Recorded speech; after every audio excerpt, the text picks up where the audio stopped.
Hi, everybody. Welcome to the Flawed Theology podcast. I'm Phil. And I'm Suzie, and we're asking the question, if your theology were wrong, wouldn't you want to know?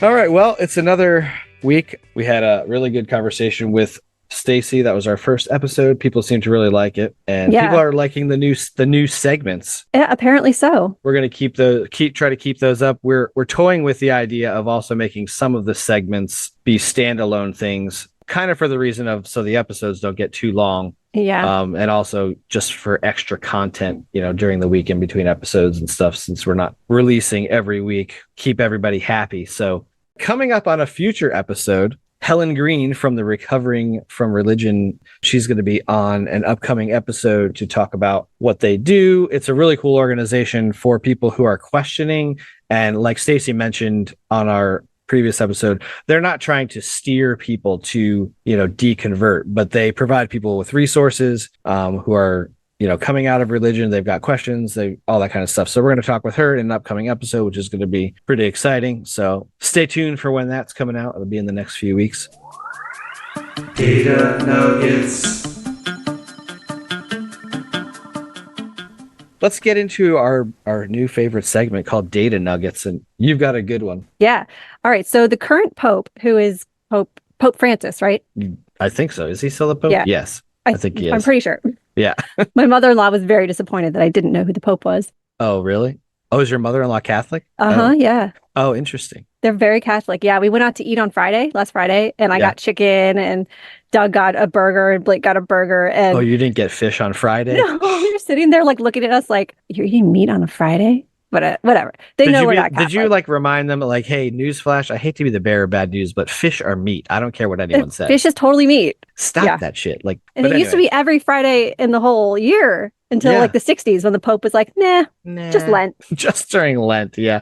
Well, that's a really good segue into this data nugget. Yes. So the current Pope Francis, has spoken about climate change as a real problem, not a conspiracy theory. He's not a science denial guy.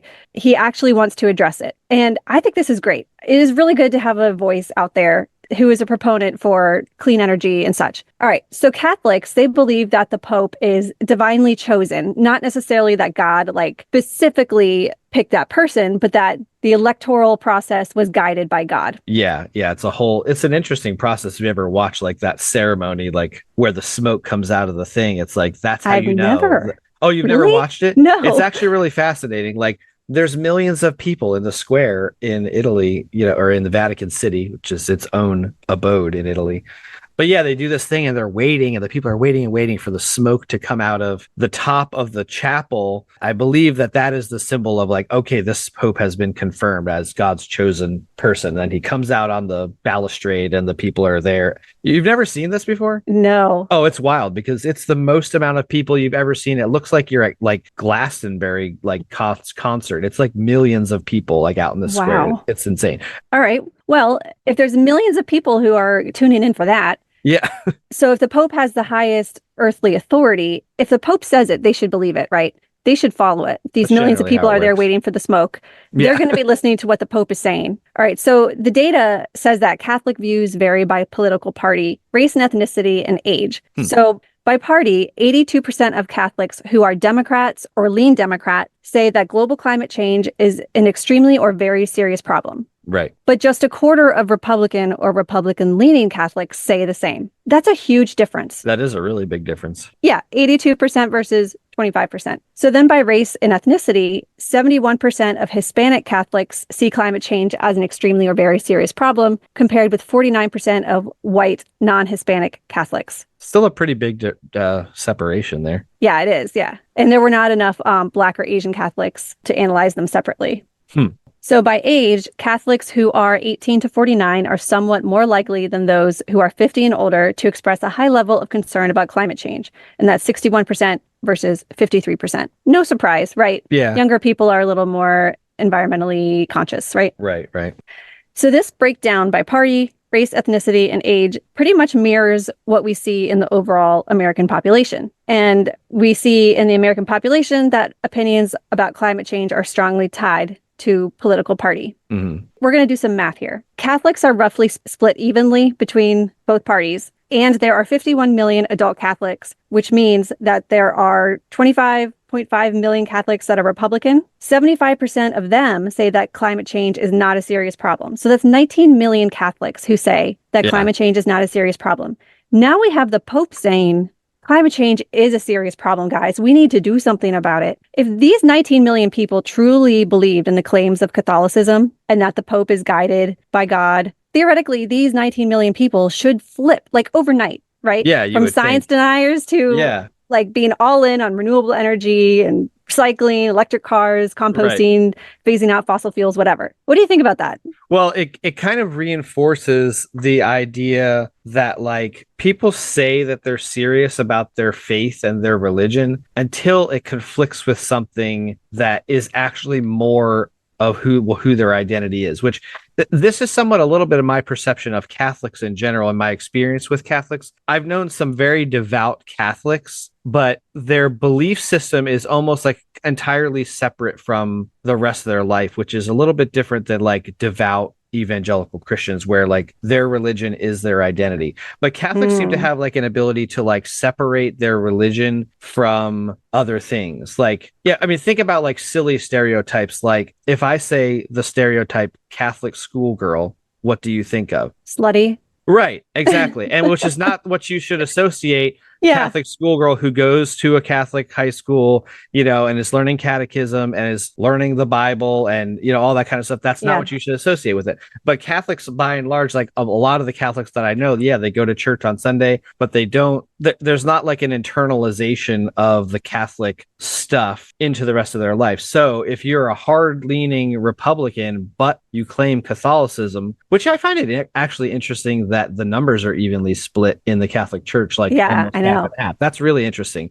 So it kind of reinforces that idea of like, if your political party is more of who you are, then that trumps your religious beliefs. So the political identity trumps the religious identity. Yeah. And I think that's very common amongst Catholics. And I could be wrong. So if you're Catholic and you're listening to this, I would love to be rebutted or whatever, because I think people believe they're in their faith strongly, like good devout Catholics believe in their faith strongly.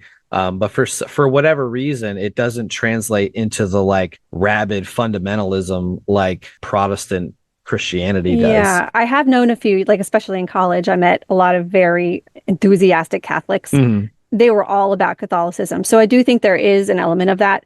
But you're right. I think that there's a lot of like very like obligatory Catholics. They go because it's the way they were raised. Right. They don't necessarily internalize all of the dogma and the ideology. It's really interesting. It just also kind of goes to show how identity politics has gotten so kind of black and white now too, like where that even like your religion isn't powerful enough to overtake your political biases or your political leanings. So well, I hope maybe just a little bit of these people will come to the environmental side. That'll help. Like I'd be curious, maybe we can find a data nugget about this, about like deconstruction amongst Catholics. What does that look like? Are they deconstructing? Are they deconstructing? Because that would be an interesting thing to find out. We'll post the link to this data nugget. It's of course from Pew Research Center, which is like the source of most of our data, because they do really good comprehensive work. So it's not a bug, it's a feature. But it kind of leads into our second segment, which is it's not a bug, it's a feature. And somebody actually suggested this topic on the Facebook group, Dangerous Questions. So thank you. Alan was, I think, the one who suggested this. His question was about conspiracy theories and why religious people are more prone to believe in conspiracy theories like QAnon, the COVID vaccine theories, and a lot of the stuff that happened during COVID. And it kind of lines up with that same thing about your like political identity. And sure how does. that stats line up. So there's a couple different links we'll post from some surveys. This is kind of data, related as well. But I found this crazy of a stat of that 4 out of 10 religious Americans didn't accept the results of the 2020 election.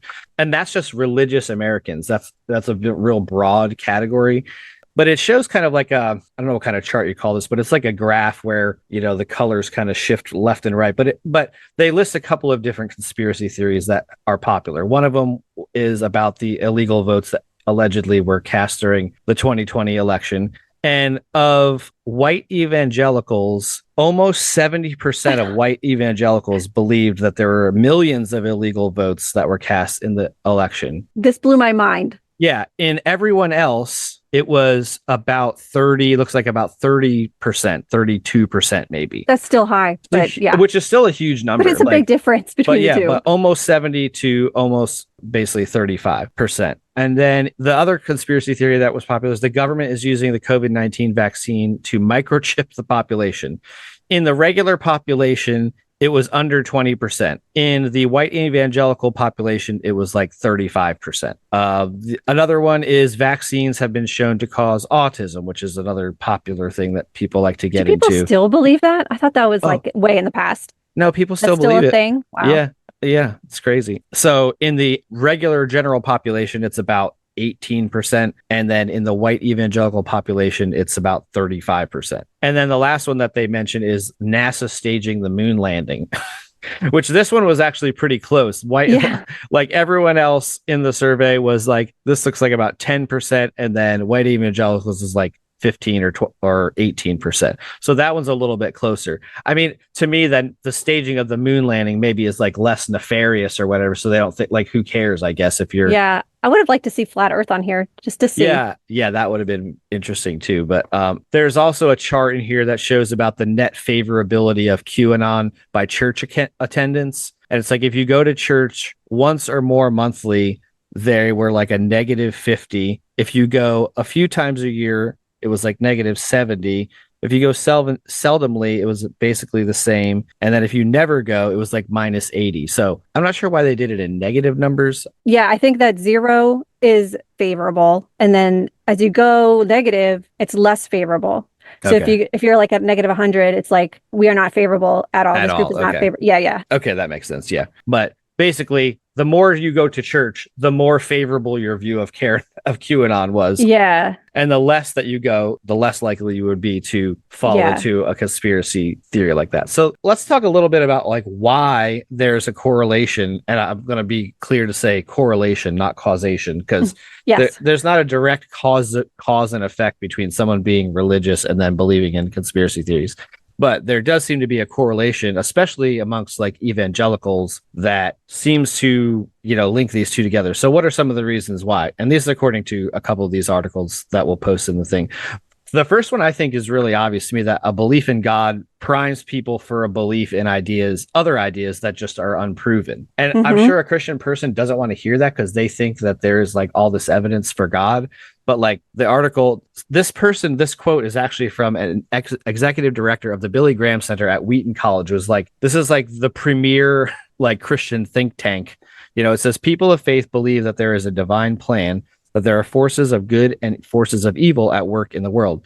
QAnon is a train that runs on the tracks that religion has already put in place, which, I mean, it's kind of a crazy thing for someone of his like stature to admit. You're at Wheaton College, which is like heavy right-leaning evangelical, and to admit that QAnon and religious faith are like on the same track is really kind of phenomenal.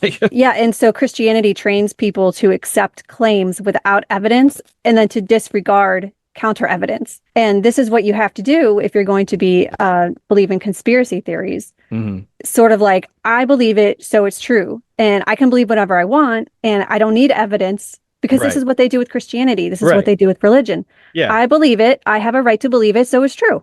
I mean, look at all the failed rapture predictions that just keep happening, but people still believe in the rapture. So, when QAnon makes a bunch of predictions about things that they said were going to happen, like car bombings in London and Hillary Clinton being arrested and, all that kind of stuff, and then it doesn't happen, they're like, oh, who cares? Like, yeah, like you said, like they wait out in the field for Jesus to return and then it doesn't happen. But he must have come spiritually. He didn't not come. They're just moving the goalposts. Like, so on that, there's an Australian psychologist, Stefan Lewandowski. He said that the evidence against QAnon can become evidence of its validity in the minds of believers.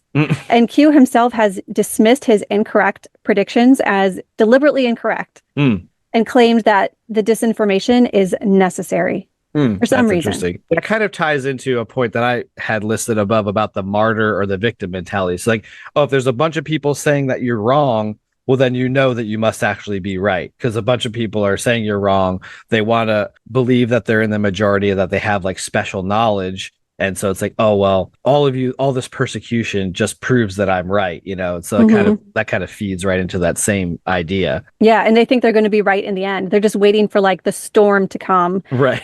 Where everybody's going to be off the grid and we're going to have to live off of beans in our bunkers.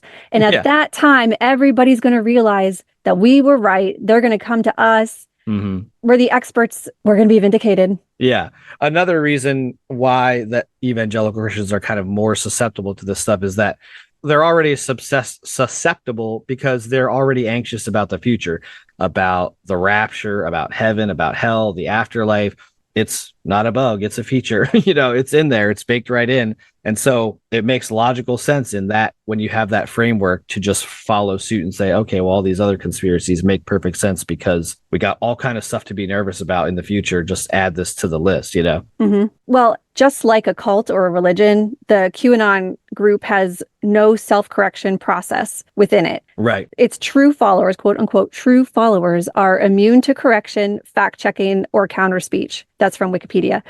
What does that sound like to you? Doesn't that sound like a cult? Yeah. And it sounds like anything that someone believes, you know, which we would say believing blindly, they would say, oh, no, I have plenty of evidence. But yeah, it's the same. It's this poster online. Yeah. Yeah. It's like an anonymous poster. How is that evidence? Yeah. Okay. So after Trump lost the 2020 election, he stopped posting because one of his biggest prophecies was that Trump was going to win the 2020 election, like in a landslide. Right. So that didn't happen. Right. And so his followers began searching his old posts and all his material, searching for clues about more prophecies and creating like new theories based off the first ones. Yeah, yeah. What does this seem like to you? Doesn't this seem exactly like Christianity? Yeah. Looking at the Bible, trying to figure out when Jesus is going to come back. So look at like Jesus being like an apocalyptic preacher. The whole time he was in ministry, he was saying, you know, the kingdom was going to come before, you know, and certain people weren't going to taste death before the kingdom come. Well, then when he died, they were like, oh, shit. So then they're like, we have to pivot now and make the kingdom is now a spiritual kingdom. Yeah, a new offshoot theory. Right. And then you just push it off and you just push it. And that's what they have done with anything that is proven or disproven, or there's evidence to demonstrate that it's not real. Then they just kind of shift it and say, well, this is how it is. And that's conspiracy theories do the exact same thing. Right. So, and it's sort of like Jesus and the writers of the Bible are like Q. And they stopped posting a long, long time ago. So now all we have is this like old text that we just have to continually search and mine for new meaning. Yeah. And this is what they're doing right now, because I don't think that Q has posted in 3 years or something. So yeah, the thing about like his prophecy not coming true about the election was what pivoted into, oh, well, the election was stolen. Yes, exactly. And that's exactly where that came from, because they were like, well, that didn't come true. So we have to have a way to still believe in this, even though the facts are directly against us. And that's Jesus came back spiritually. Yeah. It's analogous. Yeah. I'll be curious to see what happens in 2024 if he loses again. Then what's going to happen to all these people? Like, yeah. Or if he wins, then it's going to like come soaring back, and they're going to be like, see, we were just off by 4 years, and he's now the rightful king. We were off by 4 years. Yeah, there you go. We were just off. They're just going to move the goalposts again, you know. Yeah. But it's so very similar, you know, to a cult or to religion. Yeah. And I found a quote by Rachel Bernstein, who is an expert on cults. And she said, what a movement such as QAnon has going for it, and why it will catch on like wildfire, is that it makes people feel connected to something important that other people don't yet know about. This is my insertion, like mystery religions. Yeah. And then she says, all cults will provide this feeling of being special. Well, there you go. All right. Well, that's it's a feature, not a bug segment. So hopefully everyone enjoyed that, and we can continue the conversation about that on the Facebook too. Yeah, that was a great suggestion.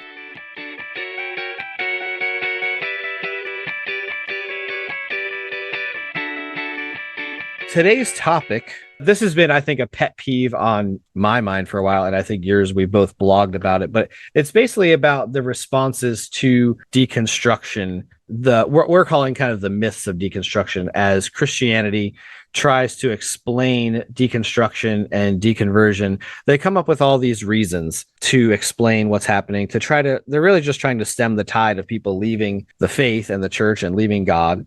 And of course, these explanations are not based in reality or fact, because most religious thought leaders haven't ever spoken to anyone who's actually really left the faith to find out their real reasons. So what we're going to kind of do is we're going to try to debunk these myths. And I feel like some of this might be a little bit of preaching to the choir, because people who are listening to this have probably heard a lot of these things, but maybe it will also help people respond to some of these. If you hear people say, oh, well, you just left because of this and that and the other thing. Obviously, everyone's deconstruction journey is highly personal, and some of these responses might not make sense for you, but hopefully this will kind of debunk some of these myths and kind of give you a way to answer some of this foolishness. And then eventually I would like to have an actual Christian on here who has spoken about these kinds of topics and tell them why we left, and then see what they actually say in response to the real reasons why we left. Yeah, have somebody on and that thinks that they understand deconstruction and be like, we'll give you an open floor, like talk to us about why you think we left, and then we'll tell you why you're wrong. Yeah, that would be so fun. That would be kind of fun. So the first kind of introductory topic is Christians are really afraid, I think, to dig into why people are deconstructing and deconverting, because they're not really interested in the real reasons why we're leaving. They are trying to keep people in the church. They're trying to keep people from leaving. So they crafted these myths and then they preach them to their congregations, as a way to keep them in, because they know that people are looking up to them and they think that they have a direct line to God. So if your pastor says, oh, deconstruction is X, Y, and Z, they'll say, oh, that makes sense. Yeah. The lead singer of Skillet, who is a pretty big, musician in the Christian world, there was a big article that came out in Relevant magazine, I think it was a couple years ago now, but he basically said, it's time to go to war against the deconstruction movement, which is it's just what? Why? Do you really need to put it into battle mode?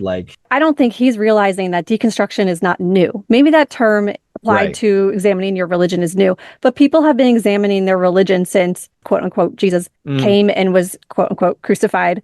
And such and such. I mean, the church has changed so much and splintered so much, and that happened through the process of questioning and re-examination. It's not new. I don't know why these people are thinking that everybody who's deconstructing is doing something wrong. Yeah, even the Protestant Reformation was a deconstruction from Catholicism, basically. Yeah. And I'm pretty sure nobody would be like, oh, Martin Luther, he was just a deconstructionist and he was powered by Satan. We might say that now, but powered by Satan. Yeah. Be like a great bumper sticker or something. Powered by Satan. Zero emissions. Yeah, zero emissions, powered by Satan. Yeah, but I think Christians in leadership, they're really afraid to discuss deconstruction, because if they actually sat down with someone, then they can't plead ignorance. Yeah. They may be forced to have to address the questions that we've had and they may come to the same conclusion. And that's probably pretty scary for them. And if you hear any pastor who has deconverted, they say, I was afraid to ask these questions, but eventually they got too big and I just had to.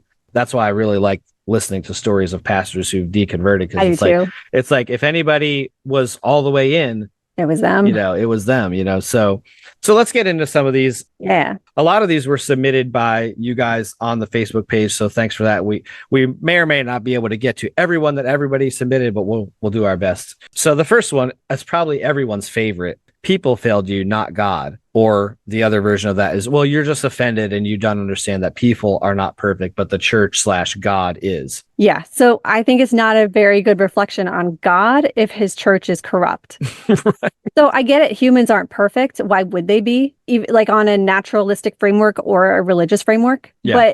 But because we're sinners is such a good excuse when it's convenient. Mm-hmm. But when you're talking about morality or how Christianity is true, it's because of the moral fruits that we bear.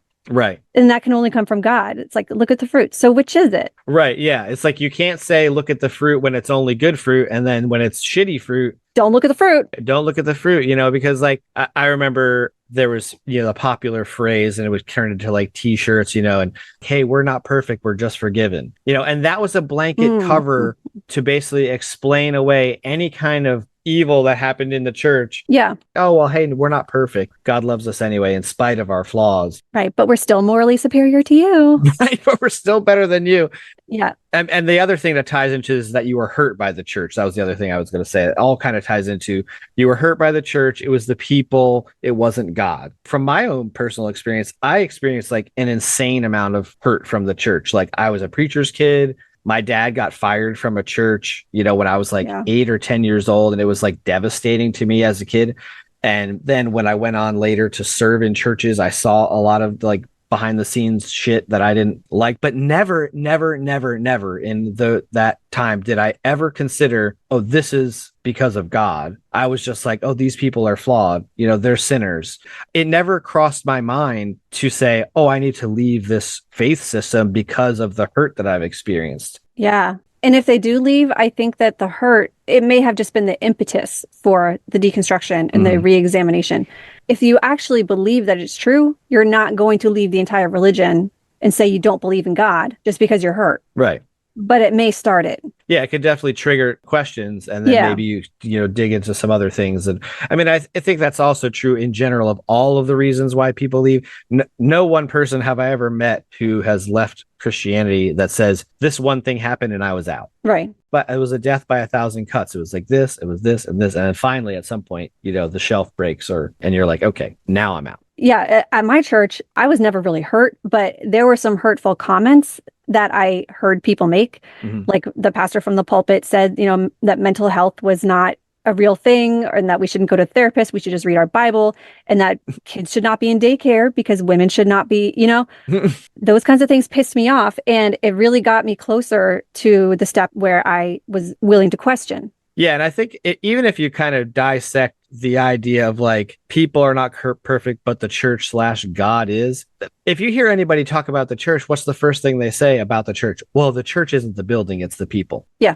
So how can the church be perfect if it's made up of people? So that's right out the window. And then how can God be perfect? We have all said in previous episodes, like there's 1,000 ways that any person can come up with a better way to be God. Another thing this misses is that we left because we don't think this is true anymore. That's the bottom line.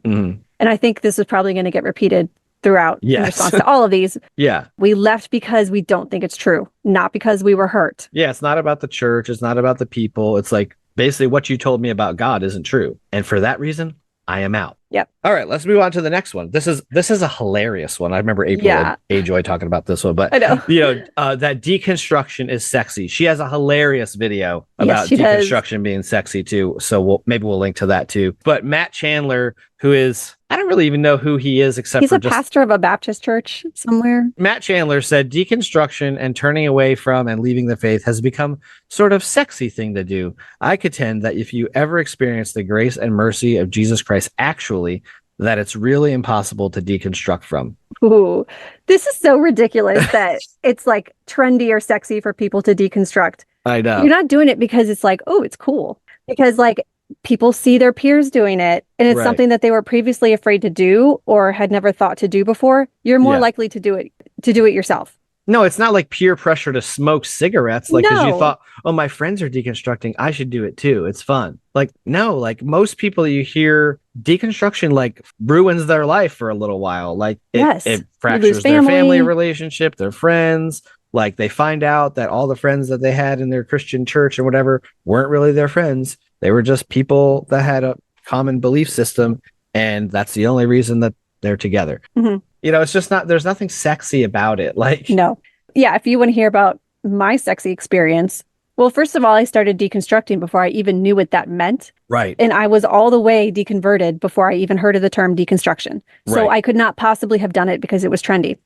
But during my deconversion, there were a good few weeks where I was so anxious and stressed out about the transition from my Christian identity to an atheist identity that the stress manifested physically in my body. Yeah. Same with my husband when we kind of went through it sort of at the same time. Why would I put myself through that just to look sexy? And plus, who am I looking sexy for? Because there was nobody there to witness it. Yeah, it's like you're not bragging about like, oh man, I really got indigestion and an ulcer because I'm leaving my faith.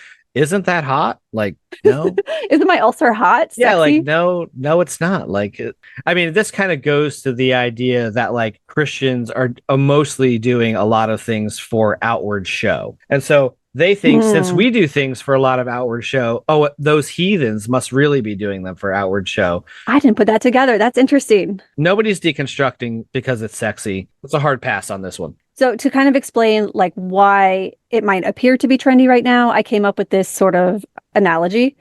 So imagine a community where nobody ever saves for retirement. And then a few people discover that it's wise to save for retirement. So they start doing it. And then they start telling people that they're doing it. Now more people are going to save for retirement because A, they know about it. They see that others have been positively influenced by it and that's a smart thing to do. So yes, they are positively influenced by their peers to save for retirement. Does that mean that they're saving for retirement because it's sexy or trendy? Right. No, it means that they're just discovering something that they should be doing. Right. And there's also like, if you're not saving for retirement, there's measurable negative consequences to that. And then someone who discovers saving for retirement, there's measurable positive outcomes that come from that. There's no measurable positive outcome in the realm of sexiness from walking away from your faith. Like, it hasn't made my life better in the public sphere because now I'm an atheist humanist. Like, if anything, it would make it more difficult in the public sphere because people hear you're an atheist and they're like, oh, well, how do you have any how do you have any morality? Like,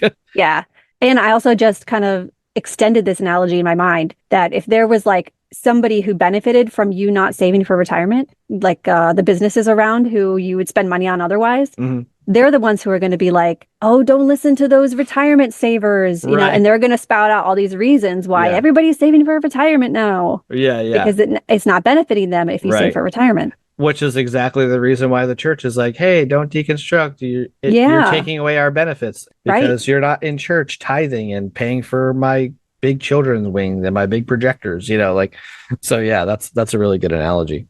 Another personal favorite of mine is you were never really a Christian. Okay. This may be true. This may be true for some people, but for me, but first, like, I think we need to address the main thing. Who's to say who was really a Christian? Because the Bible says in many places that only God knows the heart and he's the only one that can judge. So you can't now look at my life that was fully invested in Christianity or your life that was questioning and skeptical and say, oh, well, she wasn't a real Christian. And how could you say that about you and then say it about me at the same time? Yeah. You can't do that because it doesn't make sense. And who are you to judge? So many people were missionaries, pastors, worship leaders. We were like fully invested in this thing down to our core. So you can't like argue with the resume of a lot of the deconstructed people or deconverted people. Like, when these atheists, like when they do cite their Christian resumes as proof that they were real Christians, the response we get from the Christian community is, well, that's just works. That doesn't reflect what is really in your heart. That's not your faith. Right. But if that were true, then you can't tell if anyone is a Christian ever. Right. Because you can't tell what is in somebody's heart just by looking or talking with them. And if you can't tell by their works, we can't judge anybody as being a Christian. Right. Ever. Especially when the Bible says many times, faith without works is dead. And by your fruits you will know them. Yeah. And again, that's like you said earlier. It's like, oh, if the fruits don't prove the point that I'm trying to make, well, then ignore the fruits. So if you want to look at the fruit of a devout Christian's life and then try to come back and say that that person was never really a Christian, they were just doing it to go through the motions. Nobody's going through the motions of Christianity for 40, 50, 60 years and then just walking for fun. And then walking away from it and then say, oh, I really never believed any of that anyway. Like, you know, you just don't hear that from the people who are like, not the people who are really like hardcore. Yeah. For me, I was just going to church and then coming home and then I didn't really believe it for a long time. Yeah. And that still goes back to the point of like, how can someone say that that isn't really a Christian? Because there's probably a lot of people that do that. You know, they just are putting on a show. Yeah. But does that mean that they're not really a Christian? I don't know. What about the people that never deconvert, but live like absolute animals? Let's take your average pastor who's abusing women or children in the church. Is that person really a Christian? I think it depends. It depends on the people. If they're receiving tithing, they're a Christian. If that person reflects badly on them, then they're not a Christian. Right. It just depends on what the purpose is. Yeah. And it really comes down, it leads into our next myth. You know, it's like these people want to be God. You know, Oh they're yeah, they basically want to be saying their own God. they want to be God and say who's a Christian, but then they turn to us and our next myth is like, well, you just wanted to be your own God. But really, those people are the ones that are trying to play God and say who's a Christian and who's not. Yeah. But anyway, so the next myth is you just wanted to be your own God, which And I've heard this said at my church growing up and my adult church. like when they talk about people leaving Christianity or whatever. Not leaving Christianity. I don't think that was really on their radar, like Okay. people leaving, but just non-Christians Okay. were Yes. their own gods. Yeah. They wanted to be in charge of their own lives and make their own decisions and do their own thing. And Oh no, not that. that was looked down upon. Yeah. When I hear this, I came up with this response. Do you not believe in unicorns because you want to be your own unicorn? The statement that they're making assumes the conclusion that Right. God is real. It's a coherent concept and it necessarily exists. Right. Like it's a ridiculous statement to say you don't believe in God because you want to be your own God. Yeah, no, it's stupid. And it also like makes the point that just because someone wants personal autonomy doesn't mean they want to be God, quote unquote. Yeah. There's plenty of people that have no clue about God or religion that have personal autonomy and they live like perfectly happy lives and they don't think they're being their own God. They're just living a normal life. Yeah. Only for people that have a history with God do they have this idea of like, oh, I have to do things to please God or whatever. That's the only way that makes a lot of sense, you know? Well, when you think about a God, it's like something supernatural, something that can intervene, answer prayers. We can't do that. Right. So how can we be our own God? All we Yeah. can do is live our lives. And if we're doing that without a God, then you don't need a God. Right. Does that make sense? Yeah. So the idea of being your own God, we can mark that one debunked. Yeah. And it kind of ties into the next one. You just want to sin. Yeah. I love that one. Yeah. Well, first off, you talk about this one because I think this was your response to the sin one. Yeah. Well, it's that we literally don't believe in sin anymore because Right. a sin is like an infraction against a God. So Right. if you don't believe in a God, you can't believe in sin. So the whole thing is irrelevant. Right. But a lot of us don't even change our behavior after we deconvert. Like I Right. didn't change my behavior that much, No. barely at all. They think as soon as you deconvert, well, now I'm going to go out and like drink and smoke and fornicate and, Yeah. you know, all this kind of stuff. Drink But- coffee. Yeah. Depending what religion you're in. If you're a Mormon. Yeah. Yeah. Like, yeah. But the reality is like the Christians are sinning like motherfuckers. Like Yeah, just as much. Because you can just say a prayer and be forgiven. Right. And we can't. when I was growing up as a kid and I was a preacher's kid, the general adage about preacher's kid is like, oh, that preacher's kids are the worst because they were notoriously rebellious, which was about the worst sin that I ever did because I was just an argumentative debater, which we learned from my 16 personalities, you know. Yeah. My best friend growing up was also a preacher's kid whose dad was the pastor of the church that we went to. She was into drugs, drinking. She was having sex with people. She eventually got AIDS. This is the Oh my person. goodness. This is my friend that posts now about how she still believes in God because he's brought her through so much stuff. That's the same friend. Uh-huh. My question is, if you're sinning that much as a Christian, why would I need to deconvert to sin? Yeah. You know, Yeah. like you can sin as much as you want as a Christian, and then you can just get forgiveness. And then the pastor, the dad of that kid, eventually got fired from the church that I grew up in because he was cheating on his wife with a woman that he was that one, supposedly counseling, you know, in his therapy practice that he didn't have a license for. So the bottom line is you can't say that we just deconverted because we want to sin, because by and large, most of us are not running off to quote unquote sin, for one, because sin's not real. And for two, the things that you might view as sin are most of the time just normal human things. I mean, sexuality is the thing that people want to target all the time. Mm-hmm. But that's because most of us grew up in purity culture, you know, and all of a sudden you realize, oh, that purity culture was extremely damaging to me. I need to find out who I am sexually. Yeah. Like I got married as a Christian and did the whole purity thing all the way up until marriage. And then 10 years later of living God's way, wound up getting divorced. And I still had that purity culture mindset and divorce. And I was like, but I was also questioning a lot of this like faith stuff too. And I was like, oh, wait, so what am I supposed to do now? Yeah. Is it postmarital sex now? So Yeah. ooh, I had to mentally justify that to myself when I shouldn't have to. I was like a 36-year-old dude. Right. Like, you know, I shouldn't have to be thinking about like what God thinks about what I do in the bedroom. You know, it's ridiculous. So Yeah. the idea of wanting to sin kind of falls flat. Right. We should stay Christians if we want to sin. Right. Because then at least you have forgiveness. So I guess that works out. But yeah. All right, this is another good one. And I think these next two kind of are related. Yeah, they are. That, you know, you don't understand the gospel well enough. You studied wrong. You should have asked your pastor and learned more or better. You didn't have a good foundation. Son. Your response to this is really funny. I hadn't even thought of this, but I don't think the gospel is that complicated. It doesn't take a rocket scientist to understand it. right. I was 4. Right. You were 4. Yeah. Can it be summed up in one verse, John 3:16? Right. And also, you studied wrong. You should have asked your pastor, learned more, better. Okay. How long, in fact, do you need to study in order to grasp the whole thing well enough and have a good foundation? Right. Isn't that like a really high ask for single parents? Or any parents. Yeah, any parents. Yeah. Struggling to make their rent payments. They have to work, but now they need to be Bible scholars in order to be saved. Right. They have to have a master's in divinity to be able to properly build a foundation for their kid. It reminds me of The Good Place and how, spoilers. Spoiler alert. People were going to the bad place because they couldn't get enough points to go to the good place because the world was so screwed up. The system was just against them. That's how this is. If you need to be a Bible scholar to get into heaven, the system is against everybody. Right. And the funny thing about, salvation is you hear every pastor say, the message of the gospel is simple.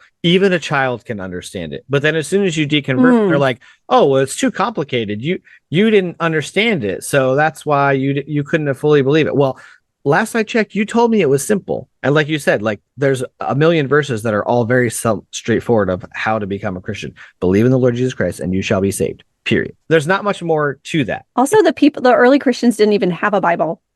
Right. So what about them? Right. And the other thing is that like theology is not like chemistry where there's like laws and rules and you can perform experiments and see how things work out. Humans just make up theology. Right. So the people who wrote the Bible, they made it up. They didn't even do it cohesively, which is why we get people who don't understand it or studied it wrong. And why we have people who say like, oh, my church didn't do it that way because there's like 40,000 denominations. Right.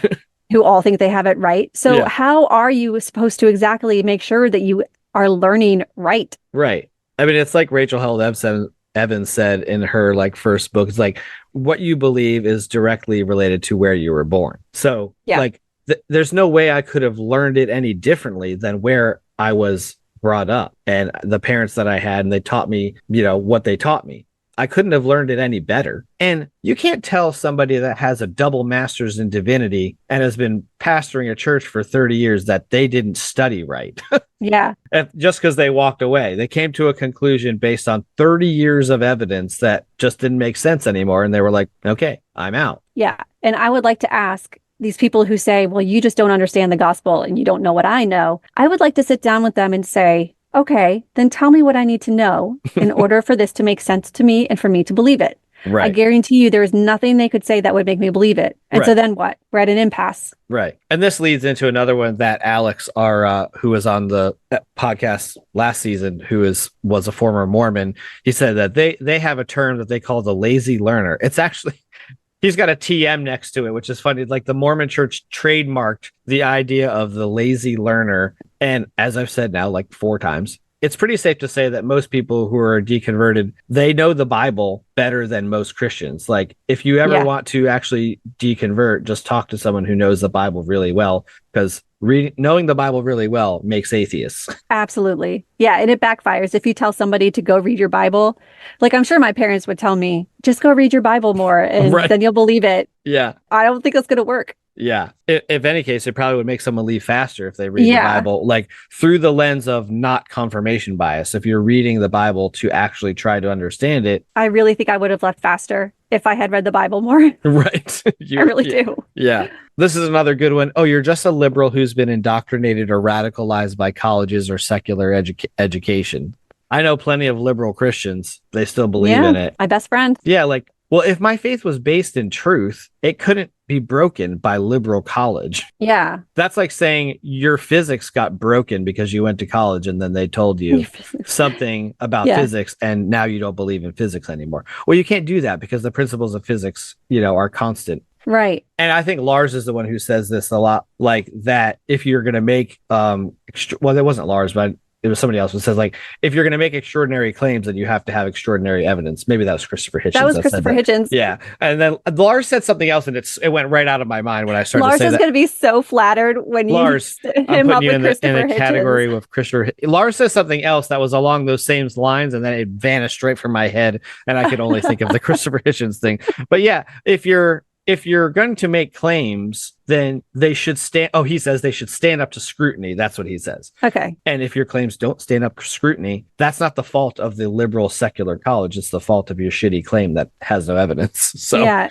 and the fact remains that Jesus and the tenets of the gospel have nothing to do with being liberal or conservative, right, Democrat or Republican. right. It's completely independent. It's just in our society recently where it's become politicized. Yeah. All right. The next one, another good one. Oh, you're just mad or angry at God. I don't know that anybody was mad at God and that's the reason that they left. I feel like the anger comes after you leave. After you realize it's not true, well, then you're mad because you're like, lies. oh shit, like I've been living based on lies and fallacies my whole life. And rightly so. You should get mad about that. And there's nothing wrong with it. But people aren't leaving because they're mad at God. Do you know anybody that left because they were just mad at God? No. And I think if you substitute the word unicorn again, do you not believe in unicorns because you're angry at unicorns? Right. That makes zero sense. Right. It doesn't make sense. All right. This is another good one. Like, and you'll see people say this kind of subtly, but like, well, you just chose to walk away from God. And you'll see this when they say, well, you made this choice. God gives us free will. But if you talk to any person who's deconverted, almost none of us like made a conscious choice to walk away from it. We got to a place where we actually just could not believe in it anymore. Yeah. And I think Bart Campolo, when we had him on, was the one that said that specific phrase that really resonated with me. It's like, I just can't believe this anymore. In the same way that you would talk to a Christian and say, do you believe in Allah as your savior? They would say, no, I can't. I totally agree. But it also brings up an interesting discussion about free will too, because they always want to bring up free will when people choose to sin and when they choose to become a Christian and when they choose to walk away. But like, again, if there's an all-knowing, omnipotent, all-powerful God, shouldn't he know that I was going to walk away? Yeah. And like, wouldn't he work harder to make sure that I didn't? Or not make you in the first place. Right. Like there's a whole discussion there about free will that, you know, I'm not sure anybody chooses anything in the realm of an omnipotent, all-knowing God. Yeah. And you definitely can't choose your beliefs. Right. Absolutely not. Because you can't force yourself to believe in, I don't know, anything. Like make yourself believe in fairies. Yeah. You can't. You can't force yourself to believe in anything. But all right, on to the next one. How many more of these do we got? We got a few more. Oh, we definitely got to do the devil one. Yeah. You were deceived by the devil with a capital D. Scary. So I found a YouTube video that was just shown to me in my feed, and I won't link to it because it's stupid.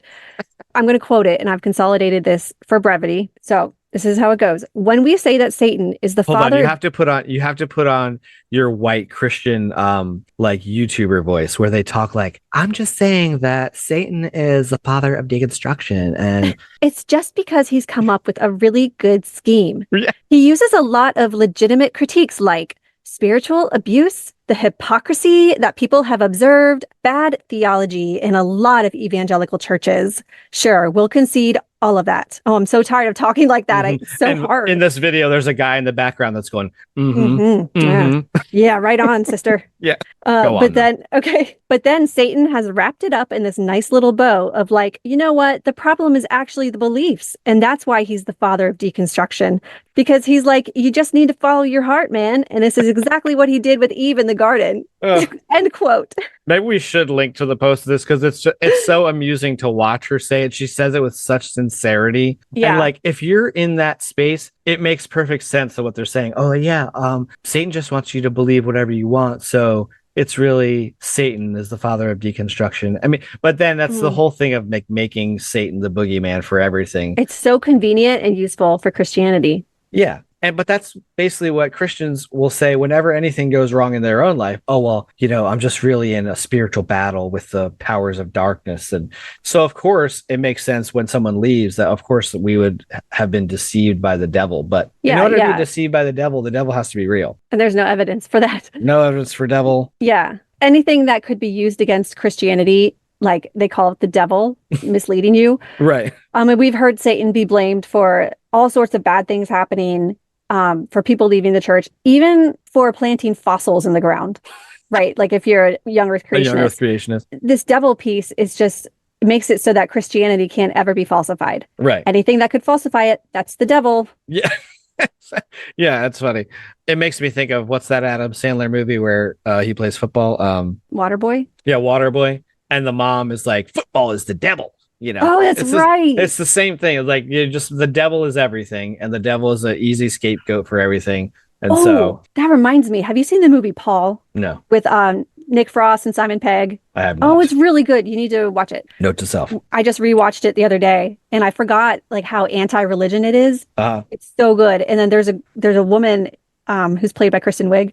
She's a young Earth creationist, and she gets her eyes opened to the reality of the universe. And at first, she's like, "No, you're Satan, come to deceive me." And I was like, "Wow, this is so familiar. Yeah, this is just spot on." that's so funny. You need to watch it. Speaking about the vastness of the universe, little sidebar. I'm reading a book by Bill Nye's book, Undeniable. Have you read that? No. Oh, it's really good. But he's like Is it spelled N-Y-E-able? Like no, N-Y-E-able? he apparently not that clever. Are you serious? Yeah, He should have talked to me first. He really should have. He would have sold oodles of copies with your help.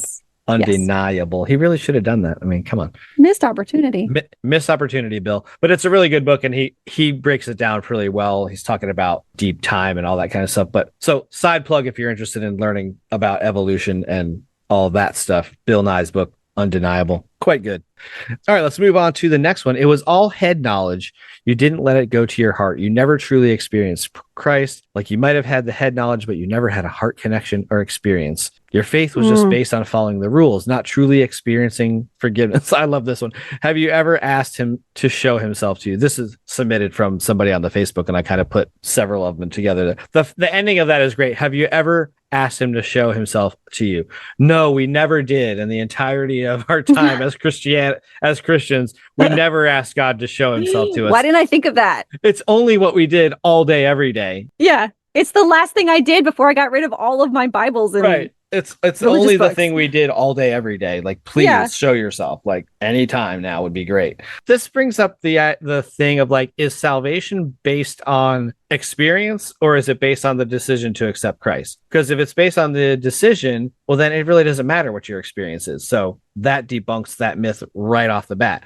The Bible says it clearly many times. All you got to do, believe on the Lord Jesus Christ, and you'll be saved. Did the thief on the cross experience believing in Christ? No, he was on a freaking cross and then he died. So maybe he truly didn't experience. It was just head knowledge on the cross there as he suffocated to death. Or maybe it was Pascal's wager. We'll never know. Yeah. So the head knowledge thing is also another convenient scapegoat. Well, in that case, all Lutherans aren't Christians because to them, in my experience, it's all head knowledge and no heart. Like zero emotion is involved in this at all. There's no such thing as like accepting Jesus into your heart or praying the sinner's prayer. It's all about, do you know what Jesus did for you and do you believe it? And that's it. Yeah. And if that's the basis for salvation, then the experience is irrelevant. Yep. Debunked. Next. This is one actually, I'm curious to hear like how you respond to this one. Okay, I haven't even read this one, so this will be off the cuff. This is basically Pascal's wager.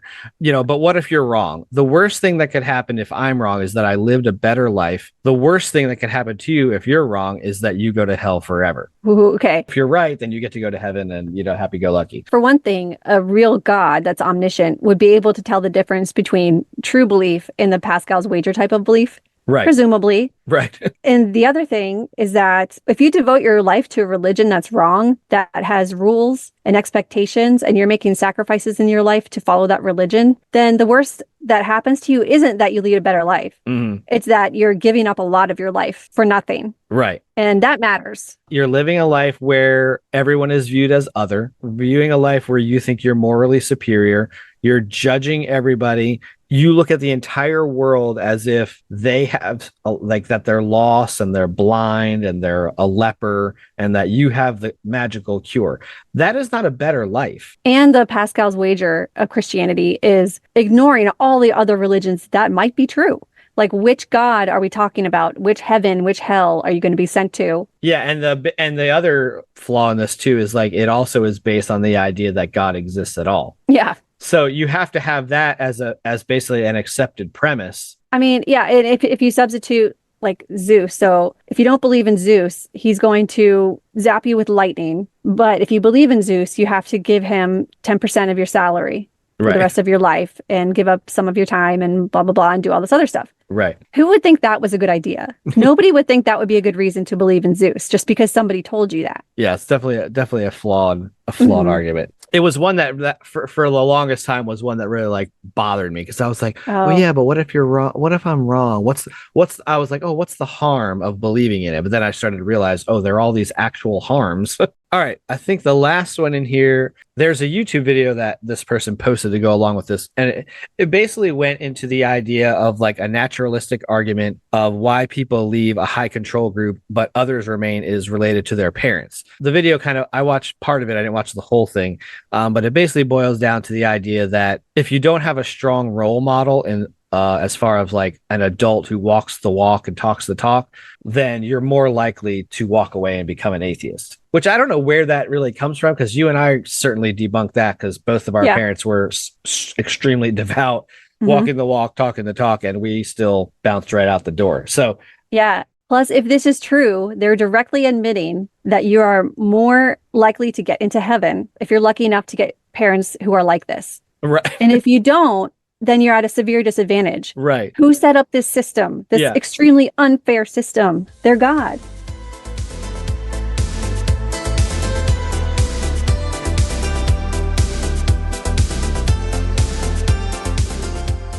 To wrap up this topic, like I think it's important to wrap this up with, why we really did leave. And there are some factors that were stepping stones. I think we said earlier, like it was a death by 1,000 cups. A lot of people have a lot of different stepping stones of where they get to. Like for me, like a big stepping stone for me was like discovering the problems in the Bible, the inconsistencies, the historical inaccuracies, the scientific stuff that was wrong, even just the scribal errors. As I learned about that stuff, I was like, how could that book be inerrant? And because I was raised as a person who was a biblical inerrantist that believed that it was a perfect book written and inspired by God, that was a huge knock, in my armor. It was a huge chink in the armor. That isn't a big problem for some people. Like Bart Ehrman, he was the New Testament scholar, and he said that's not the reason I walked away, even though I found all this stuff. What are some other reasons that people really walk away? I think that the problem of suffering or the problem of evil is a huge one, because a lot of people, including myself, can't reconcile the reality of our world and all of the horrible things that people experience with the tri-omni God. Yeah, and especially we did an episode about this, the problem of animal suffering, like the idea of natural suffering in the world. If you take out the human suffering completely, you can just look at the animal world and say, how could there be a loving God that would allow this kind of framework to exist? So that's a huge problem.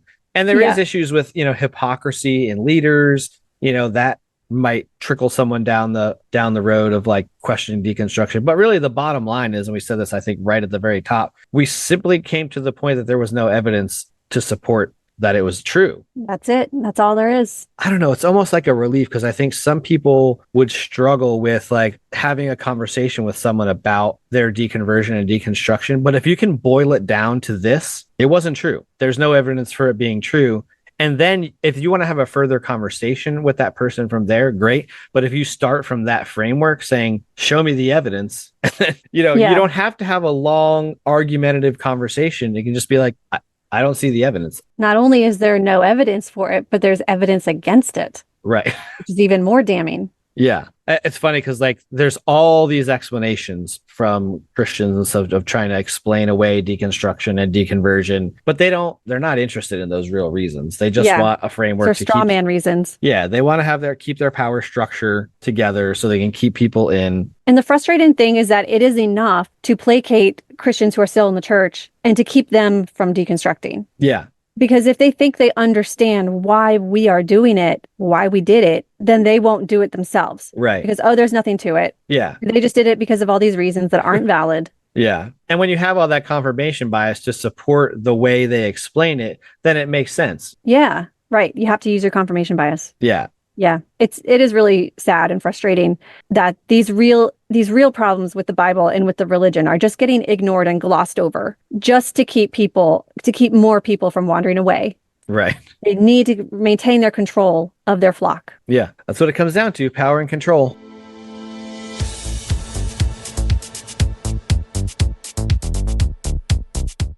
Thanks for listening to the Flawed Theology podcast. I'm Phil. And I'm Suzie. Tune in next time where we will continue to tackle the question, if your theology were wrong, wouldn't you want to know? And be sure to follow us on Facebook, Flawed Theology Podcast. Join our Facebook group called Dangerous Questions. And be sure to like, subscribe, and review us on the various podcast platforms. And we will see you next time. See you next time.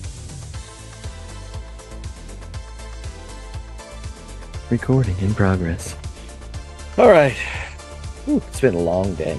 All right. Welcome to the Flawed.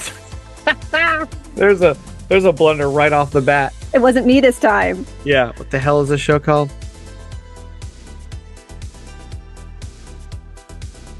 If the microphone just picked up that sound, it's going to make a really funny outtake. Because Was it purring? no, my chair is a yoga ball chair.